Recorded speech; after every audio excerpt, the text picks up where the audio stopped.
Welcome to Becoming is Messy, where we dive deep into the journey of survival, transformation, and everything in between. I'm your host, Meghann Dawson, here to share the honest, unfiltered stories behind my own process of becoming. Life isn't a pretty and perfect straight line, and neither is becoming the person we're meant to be. Here, we embrace the ups, the downs, and all the beautiful, chaotic, messy moments that shape who we are. Whether you're in the thick of change or reflecting on past transformations, this space is for real conversations about what it means to grow, stumble, and rise again. So get comfy, settle in, and let's get messy. Hello, fellow and future messies. Welcome back to Becoming is Messy, the podcast where we unpack the truth and transformation is rarely linear and it's never without some deep, soul-stretching mess. Today's guest is someone who gets that. Anthony Trucks is a former NFL athlete turned transformational identity shift coach and the host of the All Shift podcast. His life has included foster care, loss, professional sports, business setbacks, deep personal breakdowns, and eventually a breakthrough that would reshape his identity from the inside out. Anthony doesn't just talk about grit and mindset, he teaches people how to reprogram their identity at a cellular level. And his story? Well, let's just say it has a few all-shift moments of its own. So let's get to it. Anthony, thank you so much for joining me on Becoming is Messy. Thank you for having me. Excited to be here. Awesome. Help us set the stage for today's conversation and just give us a little bit of insight of your life today and what's going on in your world these days. What's going on in my world? Well, a lot in a good way, though. There's a lot of craziness in life. Yeah. We all find ways to get busy. I have an amazing family, which is the core of my humanity. I've found that I'm a man of God, I'm a man of faith. I got a wife that I love. I got kids that are happy and healthy and that I have good relationships with. Oldest is in college. He's in his senior year now. My twins are entering their sophomore year of high school, and then I'll be an empty nester in like 3-4 years. My wife does master's track, so I get to support her. I have a couple businesses, as does she, but we just kind of have this space where we're able to have a really cool experience of our life. And then when I show up professionally, the goal is to give that off in some way. How can I teach other people to navigate whatever parts of life I might have some insights or experience in to be able to navigate through their hardship faster to get to a cool place. And so I'm not a guy that's like, I'm making $1 million, have a better life, whatever that may mean to you. Show you how to build, I call the identity to make that happen. Oh, fantastic. Where's home for you and your lovely family? I'm in California, Northern California, San Francisco Bay Area. All right. I was going to say, I feel like a double date is needed. I feel like the way you described you and your wife sounds very similar to my husband and I. Awesome. He's a triathlete, Ironman, so I support all of him in that journey. And we also are going to be empty nesters in 2 years. So our oldest starts college this August, and then the next few years, the next two. So back to back. So we're inching close to that. Yes. Thank you for helping set the now. Now, every journey has a messy path. Walk us through some of the twists and turns that have led you to who you are with your lovely family today. So for me, the family is a core piece because I didn't have family as a core piece growing up. I was given away into foster care at 3 years old. The running concept is that you're a paycheck. Essentially, you are the individual that gives these people money, and if you survive, good. If you don't, it's bad. But they don't really take great care of you. So I had to endure a lot of craziness with a lot of different people. Some was pretty heinous, weird stuff. And then I bounced around over 6 homes. My sixth house, I got adopted at 14, which was after 11 years in the system, 8 years with that family. And the dynamic was I was the only black kid and the only black kid in an all-white family. And so I had to kind of figure out who I was, where I fit. I was the only athlete, kind of the outcast a little bit, but it worked. We had a lot of love and also got a lot of money, pretty poor. And I don't have a sense of self-worth or confidence. I'm a lowly foster kid. Statistically, if you look at any prison in America, 75% of me. So it's not set up to do very well. And over a period of like pretty much a year, I made a massive internal shift through what I call dark work now. That was the thing that catapulted me to being more in line with the understanding that all of us are going to have different lives. So someone's hearing a story right now going, I didn't experience that exactly, but I can say, well, if you ever felt like people that mattered most to you, you didn't matter most to them. If you ever feel like you weren't accepted, if you ever feel like the things that you wanted weren't at some point supposed to be yours, you felt like this is stuff where I had my experience, but we all have these experiences. And I navigated it and pushed through some stuff and created a different outcome. And so I am not unique in a sense of the human, we'll call it human experience, but I am unique in terms of my specific experience. And now I look at life and go, well, I hate some things that happened. Most of them I've learned to really forgive. I don't actually have, when I think about it, much hate. I have a very deep appreciation for the things I really dislike. So I wouldn't like them to happen, but I have an appreciation for who it made me over time. You talk a lot about identity as the I do. root cause of both our successes and our setbacks. Mhm. What was it that finally helped you see that identity was that missing piece and not just another mindset hack? It wasn't that I saw it back then. It made sense more near to now. I think it was like my mid Yeah. 30s. I kind of came across this concept in a meeting with some guys. It was actually in the woods, Jackson Hole, Wyoming, with like, if you guys know, like Brennan Burchard and Russell Yeah. Brunson and Dean Graziosi, Lewis House, Trent Shelton, just a bunch of these Sweet. cool guys all Mhm. in the middle of the woods. And we're going around the campfire and asking questions of people's lives and businesses. And so I'd share my portion of it. And I talked about at the time this brand I had called, it was Trust Your Hustle. And one of the guys goes, I don't like it. I go, what do you mean you don't like it? He goes, I don't know if I don't like it. He goes, I feel like there's a separation between the two most important pieces of someone in your position. I go, what? He goes, well, you have to the message and the messenger. So message and messenger must connect. If you're the Mhm. messenger, if you have a great message, but you're the wrong messenger, it won't land. So I go, what? He goes, I like the idea of you as the messenger. You have the ability to talk, the charisma, you've navigated it. He goes, but then the message seems too bland for you. He goes, I don't think you grasp it. Like there's a uniqueness to the fact you navigated all these different things in life and ended up in this room. He goes, I want to know how you navigated, being a foster kid and then get adopted and Mhm. then college sports and then, professional sports and finding your biological father and then losing your marriage, remarrying your ex-wife. He's like, I want to know, is what he said, how you navigated all the different identities to end up in this group with us now. Big, Wow. like bold. Oh my gosh, I never thought of it that way. And so I started to spend a lot of time unpacking this concept of identity. And as I looked back at my life, I found that golden thread that every stage I stepped into, from a foster kid to getting a college scholarship, from a college athlete to starting way before I was supposed to playing the NFL, to, coming home and my marriage being good and then marriage falling apart and then getting remarried and building successful businesses. These are not statistically supposed to happen for a guy like me or most people, to be quite honest. But the reality is, when I look back at what I did, every time I was faced with something that wasn't supposed to be, I did some things that rewired me to feel like, I'm supposed to do this. And what it really Mhm. was, over time, I come to find, was identity shifts. I was learning, honestly, just almost instinctually through different situations, how to lean into something and not feel like I'm supposed to do it or feel like I have confidence in that space, but over time develop it to where at some point I felt super confident and it was who I was to do it. And this isn't something that's relegated to a person like myself. If somebody at one point, wasn't a parent, like when I had my first kid at 20 years old, like it wasn't like I'm a dad. I'm like, oh, I'm a dad. It's It's a different dynamic. But then the more you do the things that dads do, the more you go, oh no, I'm a dad, right? So I go, well, same for football. I was horrible at football to begin with. I had fight, got really good, built over. Business, same thing. Relationship, same thing. And so as I looked at life, I go, all of us have things that we have in our life because we've made these shifts. We just did them without even paying attention to it. So when you ask when I learned about identity, really it was like at yeah. mid 30s where I go, oh no, if I want to have a better business, I'm going to be met with situations that don't feel like who I am to do it. Yet that is the actual path to what it is I desire. So it's not to do it begrudgingly, but to do it to a level to where over time I go, no, I am the kind of person who does this and identify with it as a human. Wow. So then my next question was really about those all shift moments. And once you did really have that kind of discovery with identity and started being more purposeful with those all shift moments, what has that looked like? What have some of those all shift moments looked like now Yeah. that you're doing them purposely? Well, the first time I started doing this was, so I was divorced, Yeah. 3 years. It took me 3 years to like have a settle in, come to Jesus, realize that I'm the common denominator in all my problems situation, right? Not that I'm the cause or it's my fault, but either one, I created the problem, or two, I'm allowing it to persist in my life. And this is for everybody. So when I got that realization, I go, shoot, I got to do some things different. I can't keep doing what I'm doing. I want to be in a better place. And so I started making adjustments. And over time, some of the shifts were like having discussions with people in my life that were really hard discussions.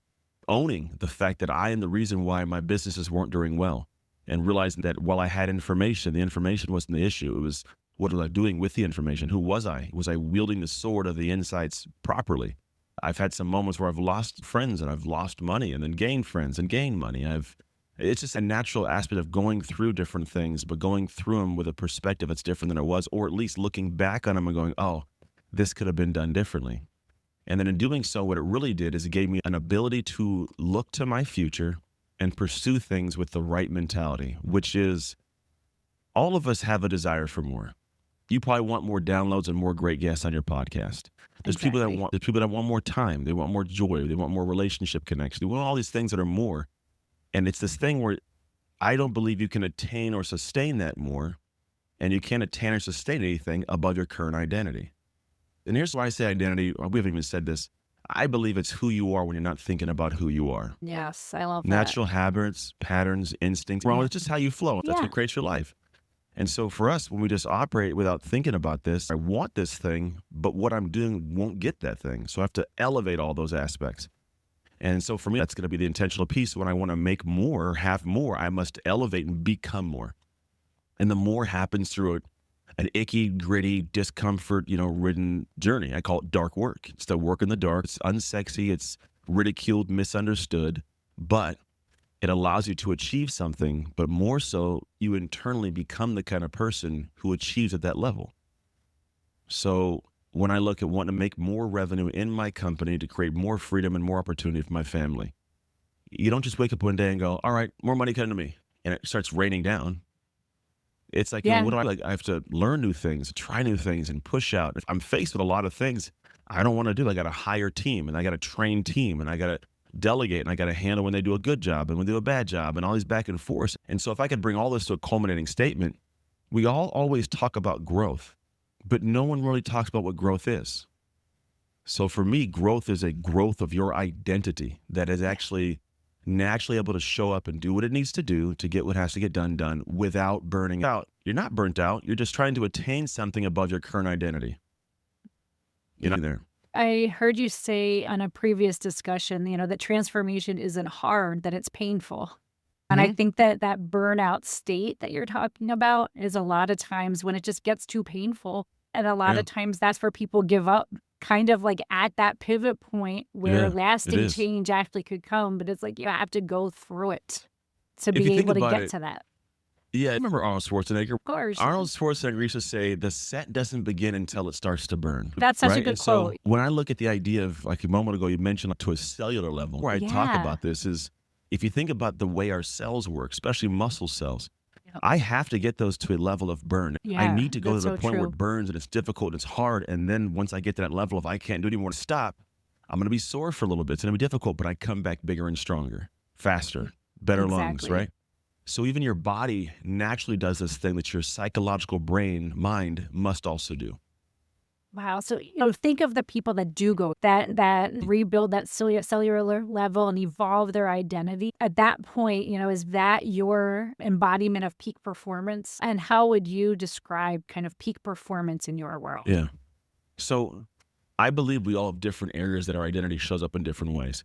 Who I am with you right now is not who I am with my kids, my coaching clients, with my wife. So I believe peak performance doesn't show up as one singular, we'll call it, the Yep. traits are the same. And I think the internal feeling is the same, which is, am I showing up with the best of me? Am I really giving it the full breadth of who I am in this moment to this person at the way I can express it? When I'm on stage, there's a certain way that I show up. When I'm with my kids, a certain way I show up.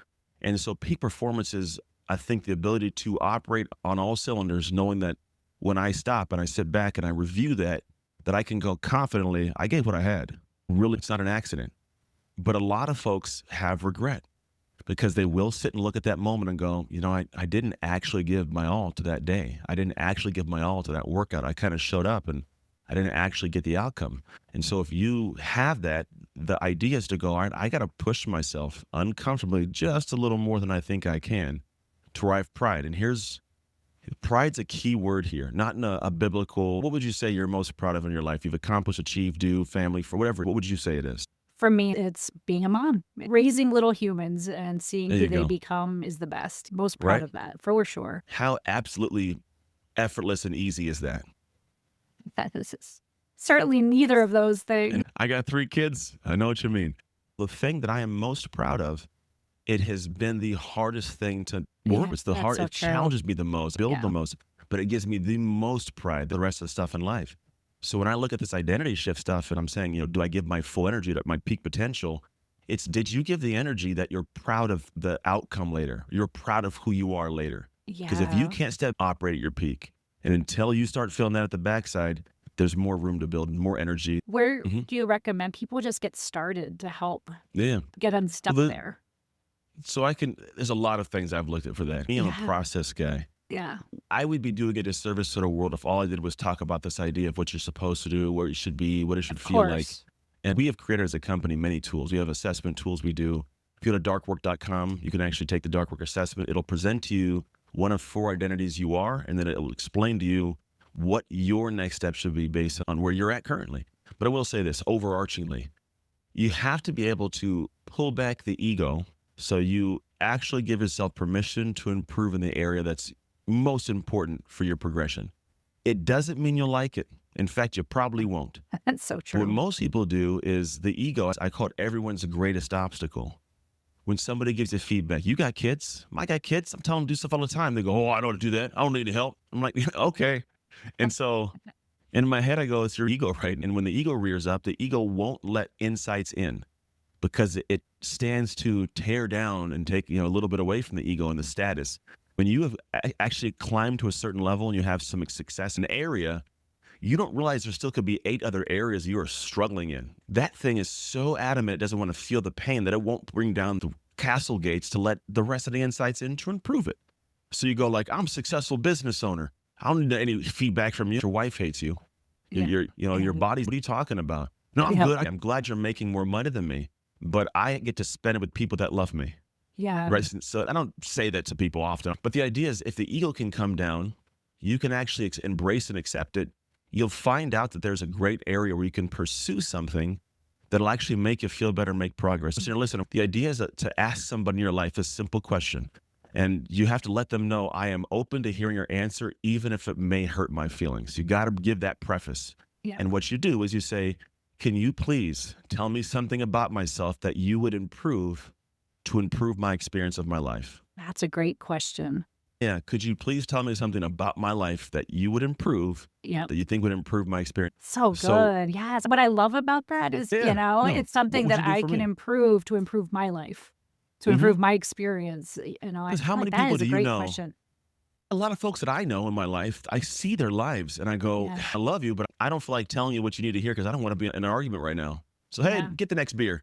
Go Yeah. ahead, hang on. I'll eat that right there. They got buddies who are always like, Aunt, how do I get in great shape? I'll tell you. But Yeah. you know you You're don't not want to going to want hear to it, do it. And so I don't say anything. Well, you smoke. You smoke Yeah. a pack a day, bro. I see the things you're posting. You on one side say, I want this relationship, but the relationship you have with yourself sucks.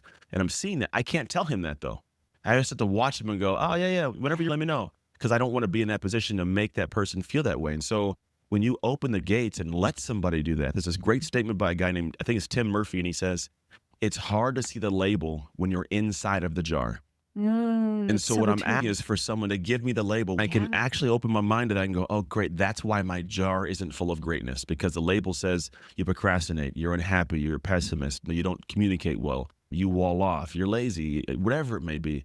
When you finally feel that and you embrace it and go, shoot, I really got to work on that. And you do, not only do you develop a better relationship with that person, but you develop a better relationship with yourself and everybody else you interact with in the future because you've improved your humanity. And people, we know people who are dialed. Like when you walk into a room, you can feel a person who you've never met. You can tell. And so those are the people that you want to be and want to be around. That's Way to so get true. there, start by asking the people that are closest to you that see the label to give you the real insights and then really listen to them. Yeah, we all need that person like you and your campfire that's We gonna do. call it as they see it. And to me, the importance of having those few trusted relationships that you could have these conversations with. Because I Yeah. think that's another thing that not everybody has. And that certainly my husband and I so encouraged. He didn't always have the closest relationships with his male friends. And over the last 5 years, seeing their relationships really come together, I think COVID played a part of it. And Yeah. ever since then, they go to these types of questions that I think a lot of our women friends we already were doing. And just seeing the way they show up for each other and help each other grow has been Yeah. powerful. I feel like we all need our kind of core team in our corner to kind of call Yeah. BS on where they see it and offer us They do. unconditional love at the same Yeah. time. And then to celebrate and win, because those Yeah. people, I found that because I did this, by the way. It was an accidental opportunity I learned when I was in the middle of my craziness and my 3-year divorce. I had my best friend go, I'm just letting you know right now, you're not the kind of man that I foresee as a best friend for a long time. It's kind of like Mhm. language in the expense of Yeah. like, he's like, dude, how you're functioning. He's having a new marriage. This, like I would show up and he's like, this isn't my best friend. And so it was language that I needed to hear. And I go, damn. I sat back and breathed it in. It was right. And a Yeah. person, I wouldn't want my daughter to marry a guy like this, you know? And Yeah. so it was a catalyst. Gotta Yeah. have a few of those people around you. Of If you don't course. respect them, it won't work, you know? And Yep. so you have to find someone who's insight. I respect how they do X, Y, or Z. I can feel that and then move with it. Yeah. So thinking of people you've worked with, we've talked about the shift happening in your life. Are Mhm. there any stories that stand out that you're able to share? Just curious of what type of shift you've seen others make as they do this kind of Oh, work. yeah, man. One of my clients name's Frank. And Frank was interesting because Frank saw me speak at an event in 2019 for a guy named Brennan Burchard. Frank, he had a business he had sold for $1 million, him and his one of his partners. And interestingly, he was trying to build back up, but he couldn't find himself in the position of being able to get more off the ground, to make more revenue. And so he's like, I was living off of like a savings and making maybe 10,000 a month, which sounds weird, but with he had a business, it's not a whole lot. You make 10,000, you got to pay rent, you got to pay bills. He's like, I was getting by. And so he's like, I need your help. And I talked through some things with him. And the interesting thing that came out was he goes, I sold the business for $1 million, but I felt like it was an accident. I felt like I didn't deserve to have done that as success. I go, oh, so he had an identity that was not in alignment with what the outcome he had was. So I had to start digging around. He's like, yeah, in the midst of it all, he's like, I found myself like separated from my wife, living in a hotel room, crying in the shower. He's like, this is all going on while I sell the business. So he goes, I feel like a failure over here, but I'm succeeding in business. I just didn't feel like that was supposed to happen. And so we did a lot of digging. And most of the digging was trying to find the proof of his ability and then creating actions that would put him in a position to find and create proof of how great he was, right? We don't realize that our identity usually is it's going back and searching through the database to go, should I feel confident about that? It's like the imposter syndrome. I have Oh, no proof. totally. It's hard, right? Yep. To create proof. And we did that. And over time, he got way better. So he went from where he was barely getting by to where 18 months later, he sent me a text message. He goes, hey, I want to let you know that I went and looked at my books with my accountant. He says, from the moment we started working until now, 18 months later, my business has brought in $1,056,000. He's like, I Wow. never thought it would be 18 possible. months. 18 Incredible. months. And I'm Yeah. telling you, he didn't have any brand new tools. Of He didn't have course. any brand. He just shifted how he showed up with the tools he had, with the insights he had. And that's the big piece is most folks are sitting there hoping that all of a sudden it's like, I get that new book. I take that seminar. I take that course. We're doing a program right now where people go like, I've taken all the personal development. I'm still not successful. And I go, you could take all you want. I could easily have you go, you could buy a bunch of, I don't know, muscle supplements. If you don't work out, you get bitter. You don't get bigger. And so the idea is that he finally started applying with action in the direction of what he wanted and got better feedback and had more success. And he started identifying more and more with who he was capable of being shifted higher by doing more. And so he's on a tear now. He's multiple 7-figure business. He's got events he's running. Like there's a lot of cool stuff to see from a guy who, if you'd have talked to him a few years back, he would have told you that he thought his success was an accident. Hey, Messies. Quick pause before we dive back in. If you're loving these conversations and want a little extra support on your own becoming journey, head over to meghannDawson.com. You can sign up for my weekly email. It's like a little love note from the messy middle, filled with stories, tools, and truths to help you feel less alone. And if you're looking for personalized support, I've got a few spots open for one-to-one coaching. If that's been on your heart, let's talk. All right, back to the episode.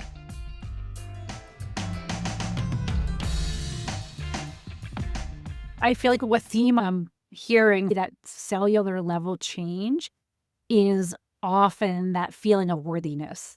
That feeling Oh, like early when you talked about his words saying, he he didn't feel like he deserved that success because these other aspects of his life, weren't succeeding, and at the end of the day, I think the belief in how worthy we all are That doesn't mean we don't need to make changes in each area of our life, and we No, can do better, but I feel like that shift to me was a shift from not worthy to worthy, and then what is to what's capable, what the possibilities are, and to me, that helps people move mountains, I think. it does. And the biggest thing I'll say here, if you guys are listening, you hear nothing but this, is none of this can happen with you sitting on the couch and hoping for it and praying for it. Yeah, Everything happens through experience. yeah, This has been like when we talk about my work, I call it a dark work experience. And it's mhm, critical that that word experience ties in because at the end of the day, we need to wire ourselves through something. Right? I need to wire myself neurologically, which is the way my brain functions, and psychologically, how I think. And think about the neurologic aspect too, which is crazy. If you actually have what's called eustress, a positive level of stress because you're trying something difficult and new without going to traumatic levels of stress, you actually have this protein that's released in your brain that encodes more of your dormant DNA, which is interesting because it means that hardship makes you more of who you're meant to be. And yeah. so Oh, that's if so you, cool. I learned it from like Peterson. The idea is Yeah. that in that stance, the experience is the key. And so for Wow. anybody here, when I say take action or do something, it's the experience you go through that it connects deeper than what any kind of words can give you. So true. I could sit here all day and say, be confident, be confident, be confident. But it's not until all of a sudden you take the last step on the top of this 15,000 foot mountain that you stop and you breathe in the air and the sensory and your muscles, you feel it, and you look at this view that you can't put into words that would be there when you physically experience it. And Yeah. so when I say that this dark work experience I talk to, you have to go through something. You have without that, it's all thoughts. And you'll every day wake up going, I'm not that person. And you aren't because you have not done something to experience it. That's right. That's fascinating. It's anecdotally, I know that that's true, what you're saying, but I never knew about the actual physical impact to your DNA when you go through those types of experiences. I Yeah. often say that my love language is experiences. You know, I'd love to just build them for my children to experience the world. We're actually heading out on vacation on Monday, and it's just Nice. my favorite is to put together something that I know is going to be life changing for them and getting to see them go through that. And thinking Mhm. of experience, I love how much you talk about your family. And to me, learning about you, so much of your philosophy is just an overarching life philosophy. It's not something that Always. you apply to work. It's not something you apply just No. to athletics. It's a holistic approach. And with that Yeah. in mind, thinking about fatherhood, yeah, and how that was an all shift moment in your life in Yeah. different aspects. How has fatherhood helped evolve your identity over the years? A couple ways. I mean, one for sure is you start realizing that you have to look well beyond you. Like it's when I make decisions and choices about things, it's not just what I want. It's how I be viewed by my kids. If this was to be made public, my kids be proud of me if whatever situation is going on. So everything I do is filtered through. I never want another shoe to drop for my kids in their 30s of like, oh, damn, I heard this thing about dad I didn't know, right? Also pursue big, do Yeah. well. I want them to meet a stranger in a decade and they go, my dad's Anthony Trucks and go, holy crap, that guy was amazing. This Yeah. thing that no one knows about. I want to live my Legacy. life so there. Um, and then also everything for me is a tissue. Like Of there's always course. dad talks, little Yeah. like my son, like for example, one time I kept telling him it was raining to keep covering up the firewood. He would open the firewood cover and he'd leave it open and then the rain would rain on the wood and the wood's wet. And so I'm like, dude, you got to cover us. Third time it happened, like, all right, here's what's going to take place. Get this 50-pound dumbbell. We have this from our house to the top of this hill, which is about probably a 30% incline. It's a good little grade. I go, you're going to walk and run this dumbbell to the top 3 times. So up and down, up. But it's about 200 meters up the hall. He was crying. His hands hurt. And I Oh. was like, you got to learn. You can't cut corners or life's going to be hard. You Mm. can't cut the corner because if you cut the corner, you get no credit for it. So I'm thankful that you went ahead and got the wood and brought it in that one time. But now because you cut a corner, the credit is removed and there's a negative in place. And sure enough, 2 years later, which was this year in football, they're having a run around the end zone for football. And the coaches say, no one touched the end zone green, only the outside. If I see somebody cut the corner, we're all going to end up doing up downs. Every Oh, person that cuts a yes. corner, 3 up downs. Uh, They had 30 kids. So Yeah. now he's like, Dad, I had to do 90 up downs. He goes, because the kids cut the corner. Oh, Yeah. and you see why I had you carry that Wow. dumbbell? Yeah, I Ugh. get it. Right. So it's like, it shows up in the place. And I go, what you also don't realize is, say you get a boss and the job said that the boss says, go out there and clean the front area and you wipe things down, but you don't sweep. You don't feel like sweeping. So you cut the corner. Well, all of a sudden he's going to come back. He's going to be pissed because you didn't do your job. Now you're in trouble, and you even probably worked hard to wipe things down. But on top of that, over a while, like they're going to be like, all right, trucks, get out of here. You're going to lose your job. And then you lose your job. And then what happens? Well, you can't pay bills. Your spouse probably going to be very happy. Your kids can't go to the schools you want. Whose fault is that? Now it's on you. You got this weight, right? Don't cut corners, man. So it's like this things where I see so many different pieces all interconnecting in everything I do. And it does trickle into my parenting because I want my kids, even if they don't get it now, to have these lessons in bed. If it does show up, it's like, oh, and they learn it one time. Yeah, yeah, yeah. You mentioned not wanting the shoe to drop for your kids. This is a struggle I have is, those of us that have had, massively chronic trauma backgrounds. It's like we as parents want to protect our kids at all costs and not have that same Mhm. childhood. Yeah, Yeah. those were all shifts that shaped us. It's like I wouldn't trade any of them. You want to teach the lessons at the same time. You don't want the shoe to drop. And at the same Yeah. time, you don't want them to have pain and hardship, but you Yeah. know that they're going to. So They how need to. powerful to Yeah. teach them those lessons, And it's in a safe environment, knowing that someday that's going to come back for them in a really hard moment and that they might not even remember where it came from, but they're going to be armed to be able to face It'll be that there. then.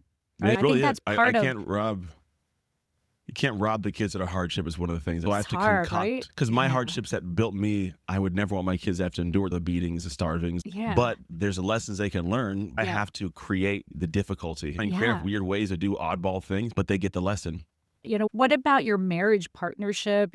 I read a comment that your marriage faced some struggles as your business Yeah. struggled. Mhm. How did rebuilding your relationship kind of help shape your identity as well? And do you have some Yeah. lessons just from your view of partnership? I think your marriage is like your sharpening stone, man. It just is. So true. I heard recently somebody says if both of you were alike, it would make one of you obsolete.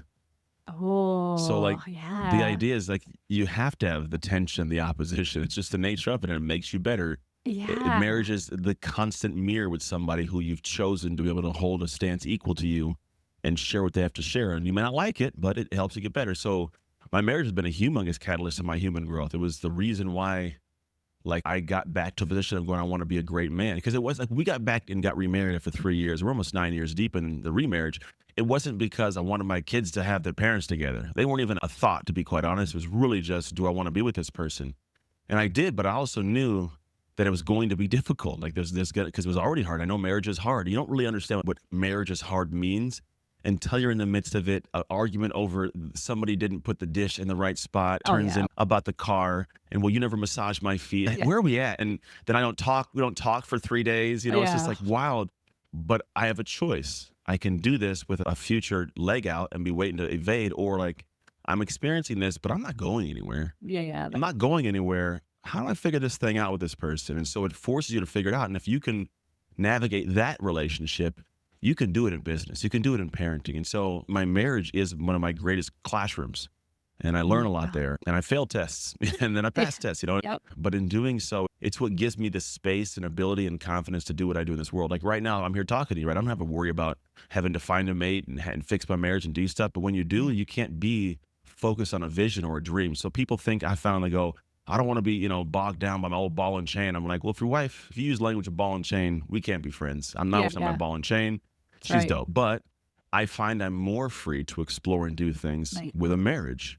Because part of what my natural idea to seek would be a partner that's taken care of.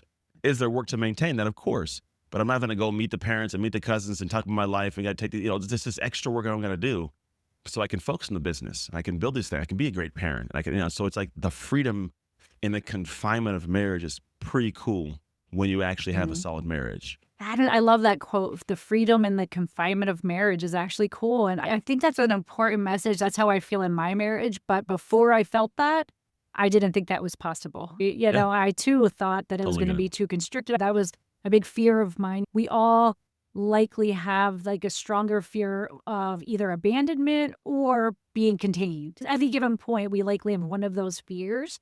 And I always Sure. thought that to be true. And I feel like I'm in a partnership where I'm just encouraged to be my best self. He's Yeah, encouraged to be his best self. And so we're yeah, constantly kind of married to different people because we're yeah. constantly evolving and changing and different. And it's fun. I Get it. love to get that message out Yeah, there because it's possible. I agree. Exactly. So the next few questions, they're just a section I call rapid reel. Just a couple of just kind of things to get to know you a little better. No Yeah. need to overthink or anything. But what is there something that you used to believe that success was that you no longer do now that you've embraced this philosophy? Oh, yeah. I think at one point you think success is money. You think Mhm. success is notoriety, world, and fame. Mm, And then you start to realize, like, so the notoriety thing is interesting because I've learned now I get up on the stage and then at some point I get off the stage and I go home. okay. But if my home is out of whack, then I'm going home and spending the majority of my life in chaos, even if I was in love, with everybody loving me and was on stage. The fame stuff Yeah, is hit or miss, or we'll call it notoriety and status. It's good to have status, but of course. at a certain point, it's only good when you're out of your home. The Yeah, so true. funny thing about money is a level of form of success if you're looking to make money, which is great. But the idea is if money becomes the only thing and it's not a facilitator of something, a facilitator of being able to give me back my time to spend with my family or to give me the ability to create cool experiences with those that I love. If it doesn't give back to people so I feel like I'm giving back positively in the world, then it's empty. It's fruitless. It's crazy. And so for me, what I found success, to be honestly, is control. Do I have Yeah. the ability to control my day, my life, my emotions, my responses? Can I control myself? If I can do that, I'm successful because I don't have to ask someone for 2 weeks off. I don't have to lose my wits because somebody cut me off in traffic. I'm me. I'm dialed. And that's a different sense of success, in my opinion. So, speaking of the control of your day, now what does kind of a standard routine look like for your day? You talk a lot about how you're a process guy. So, do you Yeah, have yeah. kind of a set? I think we all can learn from, I think that's just another thing is putting structure to our days. They may not all look the same, but I love hearing how people do structure their day because I think it does play into our discipline to be able to live this way. Oh, yeah, for sure. There's a couple ways that I've structured my day. When it's summertime, I don't have much of a structure because the kids are just here. So I'm always Yeah. taking them and doing things. Yeah. If a regular school day, which is a Yeah. majority, I get up, take my son to school, before school there by 6. I'll come back, start my workout by 6:45. 6:45 till about, it's usually like 9 because I'll do 6:45. I'll get home, make my tea, take some, a little bit of like a yogurt or something to get my workout going from about 6 to 7. Hit the sauna from like 8, 6:45, 7 to 8 is my lift. 8 to like 8:30 is like sauna. Then I shower, 8:30 to 9. 9 o'clock, my day starts for work, we'll call it. And I go from like 9 to 2:45. It's podcasts, it's sometimes it's meetings, it's team stuff. And 2:45-ish, 3 o'clock, I pick the kids up from school, come home. And if they have sports, which they usually do when we get to the second half of school, then I don't see them until 5. And so like within that 3 o'clock, I'll still put things down, do something with the wife and hang out. And then at 5 o'clock, 6 o'clock, whenever the kids get home, I'm just dad. I'm sitting Yeah. as dad. The weekends are my wife's. Whatever she wants to do, where she wants to go, we want to do. Like I don't even schedule. I just, yes, ma'am. And so I show up and do stuff. And it again has a good balance because during the week she doesn't really have me. I'm working or I'm with the kids, but to do whatever we in the weekend, it gives her the love language of quality time she desires. I try not to be in a position where I am working to live. So Yeah, I'm like, definitely.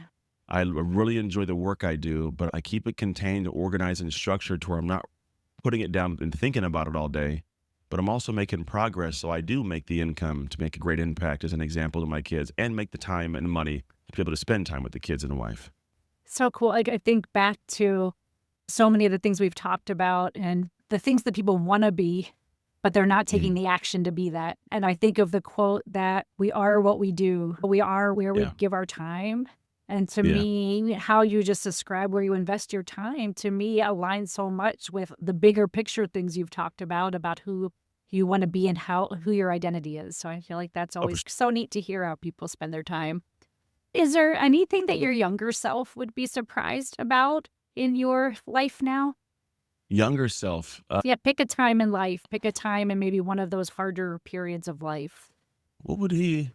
I mean, the fact that I get to do whatever the heck I want most days, that's pretty Yeah. good. When you're growing up from what I grew up in, the reality of having nice things and having freedom and the things you see, like, it was back in the day was the lifestyles that are rich and famous. I'm not doing all that. This idea that real, like I was, like work to be, I got to slave away at work and do these things I don't want to do. And that's not my reality. My Yeah. reality free. Like I get to get up and I had to work out with a buddy before we had this call here.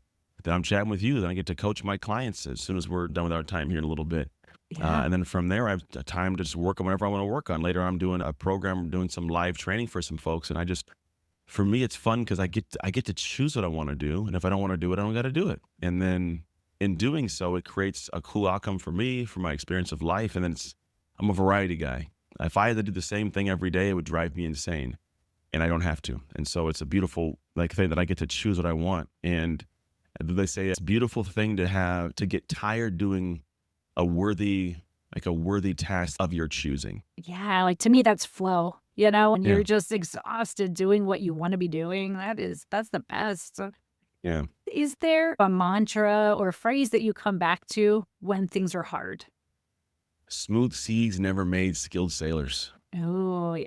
I So got a true. painting over here on my wall that says that. It's always there. It just says smooth seas never made. So I'm like, the things that suck, they suck for a reason, Yeah. not just for no reason. So it's like, for me, if I spend time trying to pay attention to like life and realize like these problems I have are problems that I asked for, and then I lean into them, I navigate them, and now I have a new skill and I have a new outcome that wasn't there prior.